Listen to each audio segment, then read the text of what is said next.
नमस्कार दोस्तों। 90% अभ्यर्थियों से ये प्रश्न बनते नहीं हैं या फिर दोस्तों बहुत ज्यादा समय ले लेते हैं। मैं आज आपके लिए एडवांस मैथ के क्वेश्चंस लेकर आया हूं दोस्तों, जिसमें प्रायिकता होगी, अलजेब्रा होगा और ज्यामिति होगी। तो आइए दोस्तों पहले प्रश्न से इसकी शुरुआत करते हैं। एक डब्बे में 1 से लेके 90 तक अंकित डिस्क रखी है, पूर्ण वर्ग संख्या होने की प्रायिकता क्या है? दोस्तों 1 से लेके कहां तक रखी है डिस्क? 90 तक। बोल रहा है इसमें पूर्ण वर्ग संख्या होने की प्रायिकता क्या है। तो पहले आप प्रायिकता को समझ लो। प्रायिकता क्या होती है दोस्तों?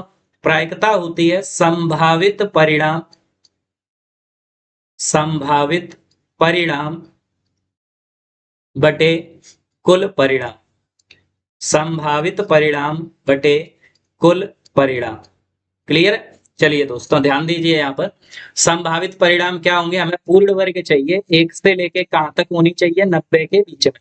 तो एक पूर्ण वर्ग 1 मिलेगा, एक 4 काय का वर्ग होता है 2 का, फिर 3 का वर्ग 9, 4 का वर्ग 16, 5 का वर्ग 25, 6 का वर्ग 36, 7 का वर्ग 49, 8 का वर्ग 64 और 9 का वर्ग 81। जैसे ही आप 10 का वर्ग करोगे दोस्तों 100, ये ज्यादा हो जाएगा। क्लियर? हमें 90 तक चाहिए, तो आपको संभावित परिणाम कितने मिले जो पूर्ण वर्ग? 1 2 3 4 5 6 7 8 9। आप बोलेंगे 9 मिले हैं, कितने में से मिले हैं? 90 में से। तो 9 से ये 1 बार, 9 से ये 10 बार, यानी आंसर कितना मिला दोस्तों? 1/10। क्लियर है? उम्मीद है दोस्तों आपकी समझ में आया होगा। अगर समझ में आया है प्रश्न, आपको लग रहा है महत्वपूर्ण है, टॉपिक हमारे में आएगा, तो दोस्तों आप हमारे चैनल को सब्सक्राइब कर दीजिए, वीडियो को लाइक कर दीजिए, अपने दोस्तों के साथ शेयर कर दीजिए। क्लियर? चलिए अगले प्रश्न पर। एक पासा एक बार फेंका जाता है तो 3 से बड़ी संख्या प्राप्त होने की प्रायिकता। जब हम पासे को फेंकते हैं दोस्तों तो हमें संभावित परिणाम मिलते हैं 1 2 3 4 5 6। कुल परिणाम कितने मिलते हैं दोस्तों? 6। अब उसने बोला है 3 से बड़ी संख्या प्राप्त होने की प्रायिकता। प्रायिकता बतानी है दोस्तों। तो प्रायिकता क्या होती है? संभावित परिणाम बटे कुल परिणाम। 3 से बड़ा, यानी ये नहीं आएगा, ये नहीं आएगा, ये नहीं आएगा। 3 से बड़ी कितनी संख्या है? 1 2 3। तो संभावित परिणाम कितने हैं? 3। और कुल परिणाम दोस्तों कितने हैं? 6। तो 3 से ये 1 बार कटेगा, 3 से ये 2 बार कटेगा, यानी हमारा आंसर कितना होगा? 1/2। अगर दोस्तों प्रायिकता के प्रश्न समझ में आ रहे हैं तो वीडियो को आप लाइक करें और कमेंट में लिखें यस सर हमारी समझ में आ रहे हैं। इस टाइप के आप और भी प्रश्न करें। दोस्तों आपका कमेंट ही मुझे मोटिवेशन देता है और आप उसी कमेंट को करने में दोस्तों कमी करते हैं। जब तक आप कमेंट नहीं करेंगे मुझे पता नहीं चलेगा कि मेरे ये जो प्रश्न है जो मैं आपके लिए इकट्ठा कर रहा हूँ, ये दोस्तों आपके लिए बेनिफिशियल है या नहीं। तो आप 1 मिनट के लिए वीडियो रोक के कमेंट जरूर करें, जिससे मुझे पता चलता रहे कि ये वीडियो आपके लिए कितनी बेनिफिशियल है। चलिए, यादृच्छिक रूप से चुनी जाने वाली 2 अंकों की संख्या के अभाज्य संख्या ना होने की प्रायिकता ज्ञात करें। दोस्तों ध्यान से समझना, अभाज्य संख्या ना होने की प्रायिकता हमें बतानी। अभाज्य संख्या होने की नहीं बतानी, ना होने की प्रायिकता बतानी। तो पहले आप समझो, 1 से लेके 100 तक। क्लियर? कितनी अभाज्य संख्याएं होती हैं? 25। 1 से लेके 100 तक टोटल कितनी अभाज्य संख्या होती है? 25। अब इनमें कुछ 1 अंक की होती हैं और कुछ 2 अंकों की होती हैं। तो 1 अंक की कितनी होती हैं दोस्तों? तो 1 अंक की होती हैं 4। कौन सी? 2 3 5 7। 1 अंक की कितनी अभाज्य संख्या होती है? 4। यानी 25 में से मैं 4 माइनस कर दूं तो हमें पता चलेगा कि 2 अंकों की टोटल कितनी अभाज्य संख्या है? 21। क्लियर? 2 अंकों की मैं लिख रहा हूं यहाँ पे जिससे आप अच्छे से समझ पाए। 2 अंकों की कुल अभाज्य संख्या कितनी मिलेगी दोस्तों? हमें 21। ठीक है। अब आप ये बताओ 2 अंकों की टोटल संख्या कितनी होती है? तो आप बोलेंगे सर 1 से लेके 99 तक। 1 से लेके 99 तक 10 से 2 अंकों की शुरुआत होती है, यानी 1 2 3 4 5 6 7 8 9। ये सारी 1 अंक की संख्या है। तो 99 में से 9 माइनस कर दो तो टोटल 2 अंकों की कुल कितनी संख्याएं होती हैं दोस्तों? 90। क्लियर? अब हमें पूछा है भैया प्रायिकता बताओ कि संख्या अभाज्य ना हो। ध्यान से समझना, प्रायिकता बताओ कि संख्या अभाज्य ना हो। तो आप बोलेंगे सर 90 में से 21 तो अभाज्य होती हैं, तो मैं बोलूंगा अभाज्य तो बताना ही नहीं। जो अभाज्य ना हो तो दोस्तों इसमें से माइनस करो, 10 में से 1 गया 9 और 9 में से 3 गए तो 6। आप बोलेंगे सर 69 ऐसे नंबर है जो अभाज्य नहीं है, कितने में से? 90 में से। तो यही हमारा आंसर है 69/90। 3 से कैंसिल करो दोस्तों, 3 से ये 2 बार, 3 से ये 3 बार, 3 से ये कितनी बार कटेगा? 30 बार। यही हमारा आंसर है 23/30। दोस्तों बहुत अच्छा प्रश्न था, उम्मीद है आपकी समझ में आया होगा। अगर प्रश्न समझ में आ रहा है दोस्तों तो आप यहाँ पर जरूर हमारे चैनल को सब्सक्राइब करें, और अगर समझ में नहीं आया तो वीडियो को एक बार फिर से दोबारा देखें। क्लियर? चलिए दोस्तों ट्रिग्नोमेट्री का प्रश्न, और ट्रिग्नोमेट्री मैं आपको पहले ही करा चुका हूं। आपसे मैंने बोला है दोस्तों आप मेरी ट्रिग्नोमेट्री की वीडियो प्लेलिस्ट में जाकर देख लीजिए, जिससे आपके सारे कंसेप्ट क्लियर होंगे, और जब मैं ऐसे प्रश्न आपको कराऊंगा तो आप इन्हें बड़ी सरलता से कर पाएंगे। दोस्तों जब तक आपको फॉर्मूले याद नहीं होंगे आपको ये प्रश्न समझ में नहीं आएंगे, ध्यान से समझना। यहाँ पर दोस्तों ऊपर कॉस ए लिखा है, तो मैंने कॉस ए को क्या ले लिया? कॉमन। क्लियर? 1 प्लस इधर क्या बचेगा? 1/1 माइनस साइन ए। इधर दोस्तों क्या बचेगा? 1/1 प्लस साइन ए। ठीक है, ध्यान से समझे। कॉस ए यहाँ से दोस्तों 1 प्लस साइन ए का 1 में मल्टीप्लाई होगा तो 1 प्लस साइन ए। ऐसे ही दोस्तों यहाँ पे 1 माइनस साइन ए का 1 से मल्टीप्लाई होगा तो 1 माइनस साइन ए। क्लियर? दोस्तों नीचे 1 माइनस साइन ए का 1 प्लस साइन ए से मल्टीप्लाई होगा तो ये हो जाएगा 1 माइनस साइन स्क्वायर ए। क्यों? A minus B into A plus B काय के बराबर होता है? A square minus B square. Clear? Sine A से साइन ए कैंसिल हो गया।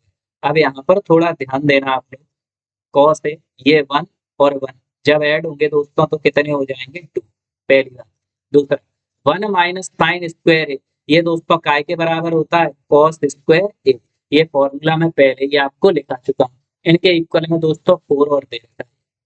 ठीक है, इक्वल में 4। ध्यान से समझ, कॉस ए से कॉस ए कट जाएगा, 2 से ए कटेगा 1 बार, 2 से ए कटेगा 2 बार।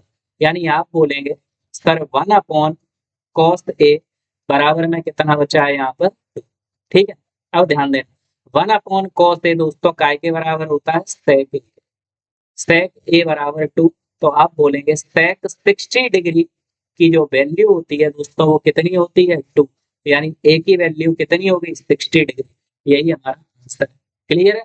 उम्मीद है दोस्तों समझ में आया होगा। अगर समझ में नहीं आ रहा तो इसका मतलब अभी आपको मेरी ट्रिग्नोमेट्री की वीडियो देखने की जरूरत है। और दोस्तों ट्रिग्नोमेट्री के मैंने 2 पार्ट करा रखे हैं, तो आप मेरी प्लेलिस्ट में जाकर ये दोनों पार्ट देख सकते हैं। जब आप इन्हें देख लेंगे तो आगे दोस्तों मैं कितने भी ट्रिग्नोमेट्री के क्वेश्चंस कराऊं आप बड़ी सरलता से, बड़ी आसानी से उन क्वेश्चंस को कर पाएंगे। ठीक है, चलिए यहाँ पर दोस्तों 196 गुणा 195 गुणा 194 गुणा 193 शेषफल बताना है हमें काय से भाग दे के? 12 से। तो 12 का भाग दोस्तों हम इसमें दें, इधर समझना ध्यान से एक बार, क्योंकि एक बार बेस करा के फिर मैं आगे बढ़ू। 12 का डिवाइड दिया दोस्तों, यहाँ पर बचे 7, यहाँ पर 6, फिर 12 से भाग दिया, 12 6 72, कितने बचे? शेष 4। तो जब मैंने 12 का भाग इसमें दिया तो दोस्तों शेषफल हमें कितना मिला? यहाँ पर 4। क्लियर? सेम इसी प्रकार जब 12 का भाग इसमें देंगे तो शेषफल मिलेगा 3, इसमें देंगे तो शेषफल मिलेगा 2, और यहाँ पर देंगे तो शेषफल मिलेगा 1। अब दोस्तों यहाँ पर गुणा लगा है तो इनके बीच में गुणा, 4 का 3 से गुणा किया तो 4 तिया 12 और 12 दूनी 24, बटे में किससे भाग देना है हमें? 12 से। अब आप मुझे बताओ जब 12 का भाग आप 24 में दोगे तो पूरा पूरा भाग चला जाएगा, यानी शेषफल कितना बचेगा? 0। यही दोस्तों हमारा आंसर है। उम्मीद है आपकी समझ में आ रहा है। अगर समझ में आ रहा है और इसी प्रकार का सेशन चाहिए दोस्तों तो हमारे चैनल को सब्सक्राइब करो, वीडियो को लाइक करो, दोस्तों के साथ शेयर करो, कमेंट सेक्शन में लिखते जाएं इस तरह इसी टाइप के हमें क्वेश्चंस चाहिए। तो दोस्तों इस तरह के क्वेश्चन आपके लिए आते रहेंगे, प्रायिकता के, ज्यामिति के, मेंसुरेशन के, जो आपका सब्जेक्ट वीक होगा, जो टॉपिक वीक होगा, उसी टॉपिक के मैं सारे प्रश्न कराऊंगा। मेरा दोस्तों ऐसा मानना है कि अगर आप यहाँ पर पढ़ रहे हैं तो आप एग्जाम में मिनिमम 14 से 16 नंबर का स्कोर करके, ठीक है, मैं आपको सारे टॉपिक कवर कराने का प्रयास करूंगा। बस दोस्तों आप अपना सहयोग बनाए रहे, अपना सपोर्ट बनाए रहे। चलिए, ये दोस्तों यहाँ पर संलग्न आकृति है और आकृति यहाँ पर दोस्तों मैं वो नहीं कर पाया हूँ, ऐड नहीं कर पाया हूँ। तो इस क्वेश्चन को हम मूव करते हैं। अगर आप लोगों से बने तो इसे बनाने का प्रयास करना, और हो सकता है दोस्तों यहाँ पर ऑप्शनों की मिस्टेक हो, तो आप ऑप्शनों पे ध्यान नहीं देना। क्लियर? इसलिए मैं आपको कंफ्यूज नहीं करना चाहता, इसलिए इसे स्किप करते हैं। चलिए, राधा ने 1845 रुपए के चेक के बदले सिक्के मांगे। कैशियर ने बोला कि उसके पास 5 रुपए के, ठीक है, 10 रुपए के और 20 रुपए के सिक्के हैं, जिनका अनुपात कितना था दोस्तों? 3:5:7। ध्यान से समझना पूरी बात को। जब अनुपात हटाएंगे तो ये कितने हो जाएंगे दोस्तों? 3x। ये कितने हो जाएंगे? 5x। और ये कितने हो जाएंगे? 7x। क्लियर? अब हमें अगर कीमत चाहिए तो आप मुझे बताओ दोस्तों, 5 रुपए के अगर आपके पास 3 सिक्के हैं तो टोटल कीमत कितनी होगी? 15। 5 का गुणा 3 से करना पड़ेगा। ऐसे ही दोस्तों ये क्या थे? सिक्के, ठीक है, और ये क्या है? रुपए। कितने के? 5 के। तो 5 का गुणा किया तो इसका मूल्य मिला हमें 15x। 10 का इससे गुणा किया तो इसका मूल्य मिला 50x। 20 का इससे गुणा किया तो दोस्तों कितना मूल्य मिला? 140x। समझ रहे? 20 रुपए के 7 सिक्के थे, तो बताओ कितनी कीमत हो जाएगी इनकी? 140। ठीक है, अब यहाँ पर दोस्तों उसने हमें टोटल वैल्यू कितनी दे रखी है, तो सबको ऐड कर। इन सब की कुल कीमत हमें दे रखी है 1845 रुपए। ठीक है, इन्हें ऐड करो दोस्तों। 0, ये यहाँ पर 5, 5 4 9 और 1 10, एक और एक 2। क्लियर? 205x बराबर 1845। ध्यान से समझ। 5 से इसे काटा, कितनी बार कटा? 41 बार। 5 से इसे काटा, 5 3 15, 5 6 30 और 5 9 45। क्लियर? 41 का इसमें आप भाग दोगे दोस्तों तो ये कितनी बार जाएगा? 9 बार। यानी x की वैल्यू हमें कितनी मिल गई? ठीक है, हमें सबसे छोटे सिक्कों का मूल्य पूछा था, तो सबसे छोटे सिक्के कितने हैं दोस्तों? 15x। 5 रुपए के सबसे छोटे, तो 15 इंटू एक्स की जगह पर क्या रखेंगे? 15 नंबर 135। क्लियर? यही दोस्तों हमारा आंसर। उम्मीद है इस सिक्के वाला प्रश्न आपके दिमाग में बिल्कुल फिक्स हो गया होगा। ऐसे प्रश्न दोस्तों एग्जाम में पूछे जाते हैं और आपको उसी के अकॉर्डिंग अपनी तैयारी को रखना है, तैयारी को गति देनी है। क्लियर? समझ में आ रहा है दोस्तों? तो आप कमेंट सेक्शन में लिखें यस सर समझ में आ रहा है। चैनल को सब्सक्राइब कर दे, दोस्तों के साथ वीडियो को शेयर कर दें। आप अपने छोटे या बड़े भाई का दोस्तों इसी प्रकार सहयोग कर सकते हैं। आप हमारी वीडियो को अपने दोस्तों के साथ शेयर कर सकते हैं, जिससे हमारी मेहनत को भी थोड़ा अर्थ मिलेगा। चलिए, 12 24 और 45 का चतुर्थानुपाती क्या? दोस्तों काफी बार मैंने ये प्रश्न आपको करा दिए हैं। ए अनुपात बी समानुपात होता है दोस्तों सी अनुपात डी। ये बताता है प्रथमानुपात को, ये बताता है द्वितीयानुपात को, ये दोस्तों बताता है तृतीयानुपात को, और ये दोस्तों बताता है चतुर्थानुपात। क्लियर? तो ए अपॉन बी बराबर होता है सी अपॉन डी। इनको जब क्रॉस मल्टीप्लाई करते हैं तो बी सी बराबर ए डी।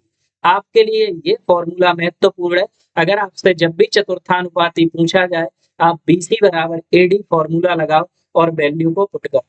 दोस्तों हमें क्या क्या वैल्यू दे रखी है? देखो, A की वैल्यू 12, B की वैल्यू 24, C की वैल्यू 45, D हमें निकालना। तो वैल्यू पुट करो, B की जगह 24, C की जगह 45। क्लियर? A की जगह 12, D की वैल्यू चाहिए। 12 से एक बार, 12 से कितनी बार कटेगा? 2। ठीक है, 2 का 45 से गुणा किया तो 90, और डी का 1 से गुणा किया तो डी। यानी जो चतुर्थानुपात है दोस्तों वो कितना हो जाएगा? कितना सा प्रश्न था, उम्मीद है आपकी समझ में आया। क्लियर? चलिए, बहुत अच्छा प्रश्न है दोस्तों। एक्स क्यूब अलजेब्रा का प्रश्न है दोस्तों, और वर्ग 3 का ही पूछा हुआ प्रश्न है। X cube plus 7x square minus 2x minus 14 बराबर 0। इसके हमें मूल बताने। बड़ा ही सिंपल है, बहुत अच्छा प्रश्न है, ध्यान से समझिए। इन दोनों में से दोस्तों क्या कॉमन आएगा आप बताओ? यहाँ पर x कितने हैं? 3। यहाँ पर x कितने हैं? 2। तो इन दोनों में से दोस्तों x की पावर 2 कॉमन आ जाएगा। अब 3 में से 2 अगर हम बाहर ले गए तो एक x बचेगा। ठीक है, यहाँ पर दोस्तों एक्स स्क्वायर पूरा चला गया तो यहाँ पर क्या बचेगा? 7। क्लियर? चलो, यहाँ से माइनस के 2 मैंने कॉमन लिए। कितने? माइनस के 2। ये देखो, पहले माइनस लिखा था तो माइनस लिखा, दोनों में 2 से भाग जा रहा था, इसलिए 2 को क्या ले लिया? कॉमन। क्लियर। तो यहाँ पर जब 2 का भाग 2 में देंगे तो एक बार जाएगा, यानी यहाँ पर क्या बचा x। ये माइनस चिन्ह है दोस्तों, ये माइनस को काय में बदलेगा प्लस। ठीक है, अब 2 का भाग जब हम 14 में देंगे तो बताइए कितनी बार जाएगा 7। पूरा प्रश्न ही सरल हो गया दोस्तों। आप इन दोनों जगहों से x प्लस 7 को कॉमन लिखेंगे, यहाँ से दोस्तों आप लिखेंगे एक्स स्क्वायर माइनस 2 बराबर में 0। क्लियर, बस सवाल ही हो गया। यहाँ से x प्लस 7 बराबर में 0 रखो, यानी x की वैल्यू आएगी -7। एक मूल है दोस्तों -7।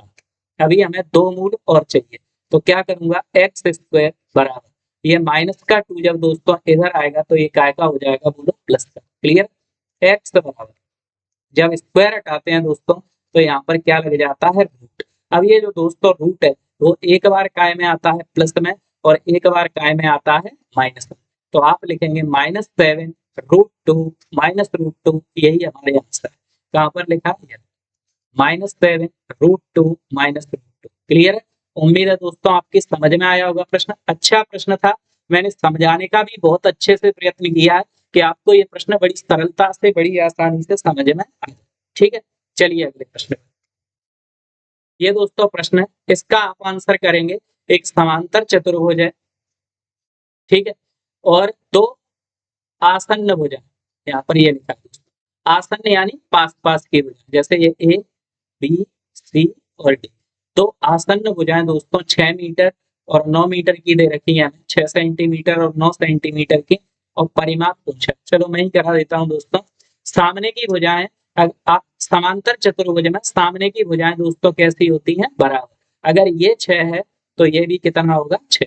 अगर ये 9 है तो दोस्तों ये भी कितना होगा, 9। क्लियर, अब परिमाप बताना है तो परिमाप क्या होता है, सभी भुजाओं का 6 6 प्लस 9 प्लस 6 प्लस 9। जब आप इन्हें जोड़ोगे दोस्तों तो टोटल कितना हो जाएगा, ये 30 सेंटीमीटर। क्लियर, यही आंसर दोस्तों। ठीक है, यहीं तक के सारे प्रश्न थे, लेकिन आप लोगों को याद रखना है, कमेंट सेक्शन में ये जरूर बोलना है मुझे प्रायिकता के, ज्यामिति के और दोस्तों द्विघात समीकरण के ये प्रश्न इसी प्रकार लेकर चलना, या जो पहले प्रोसेस चल रही थी उसी तरीके से चलना। मैं आपके लिए दोस्तों प्रयास करूंगा बेहतर से बेहतर प्रश्न आपके सामने लेकर आऊं और हर टॉपिक के लेकर आऊं। लेकिन आप लोगों को दोस्तों खुद से भी पढ़ना पड़ेगा। मैंने जो क्षेत्रमिति करा रखी है आपको, जो मैंने ट्रिग्नोमेट्री करा रखी है आपको दोस्तों, वो सारे प्रश्न आपको लगाने पड़ेंगे। क्लियर है, चलिए मिलते हैं इसी आशा इसी उम्मीद के साथ कि आप मेंस में बहुत अच्छा स्कोर करके आएंगे। तब तक के लिए जय हिंद, जय भारत।